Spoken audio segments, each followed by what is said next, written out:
This is your 420 Radio News for Monday, February 3rd, 2014, brought to you by the National Cannabis Coalition.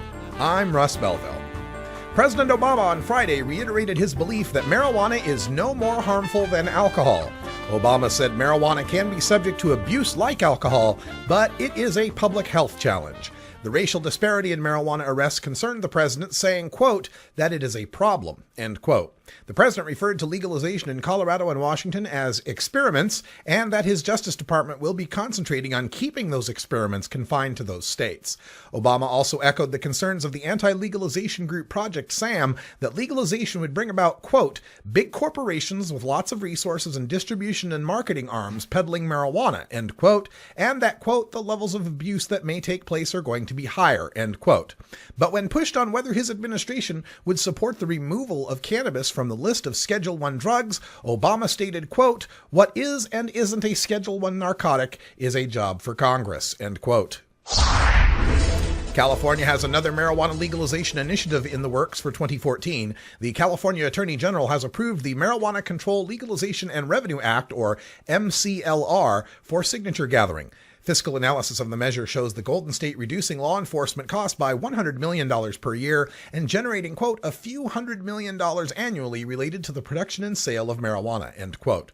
Americans for Policy Reform is spearheading the campaign and says it already has $500,000 in funding to collect 500,000 signatures by June 30th. California rejected legalization in 2010 under Prop 19, but today polls show 52% support among Californians for legalization, a figure that rises to 60% among likely voters.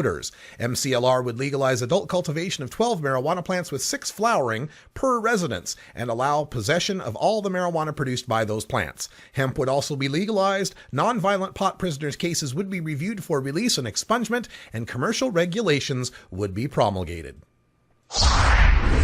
Pennsylvania Democratic gubernatorial candidate John Hanger is shocking the establishment with his openly pro-marijuana legalization stand. Hanger told Philadelphia Magazine, quote, 300,000 votes will win the primary. This issue will get me at least 200,000 of them, end quote. The Penn Law grad also cast off calls for decriminalization, saying, quote, the waste of money on criminalization doesn't end with decriminalization. You still keep marijuana in the underground economy, and you don't legalize and you don't tax, end quote. Hanger points to 2 million Pennsylvanians, 500,000 of them with debilitating conditions, who were affected by marijuana criminalization. Hanger estimates that Pennsylvania spends $300 million a year on marijuana prohibition and would raise $200 million a year on marijuana taxation. Hanger also feels legalization is an issue of racial justice, noting that African Americans in Philadelphia are 5 times as likely to be arrested for pot as whites, even though rates of marijuana use by race are virtually identical.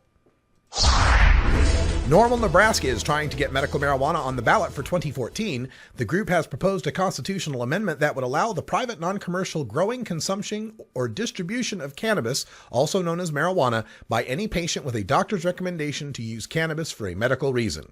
The petition will require 125,000 valid signatures by July 1st, and Normal has 175 circulators out collecting signatures. The most recent poll done in 2002 showed support from 51 to 64%, depending on the wording of the initiative. The amendment would need a 50% plus 1 majority vote to be added to the Constitution, unlike the amendment in Florida that will require a 60% vote.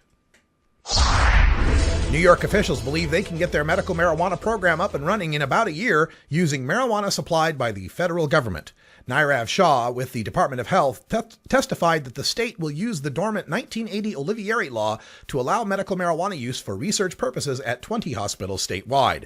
State Senator Diane Savino, who has long fought for a medical marijuana law, doubted that the FDA is going to grant a waiver for New York to use U.S. government pot and wondered why New York needed to start with just research when marijuana is being used medically already in 20 states.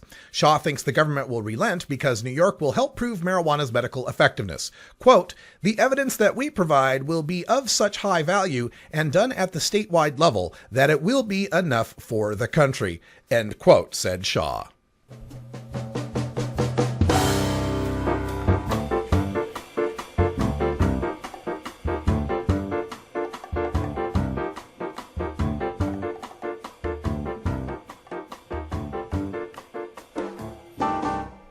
This has been your 420 Radio News for Monday, February 3rd, 2014.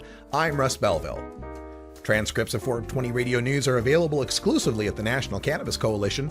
Visit ncc420.com and download today. When we come back, we'll go behind the headlines to take a look at President Obama's comments regarding the rescheduling of marijuana and just exactly who has the power to do that. You're listening to The Russ Belville Show on 420radio.org. We'll be right back.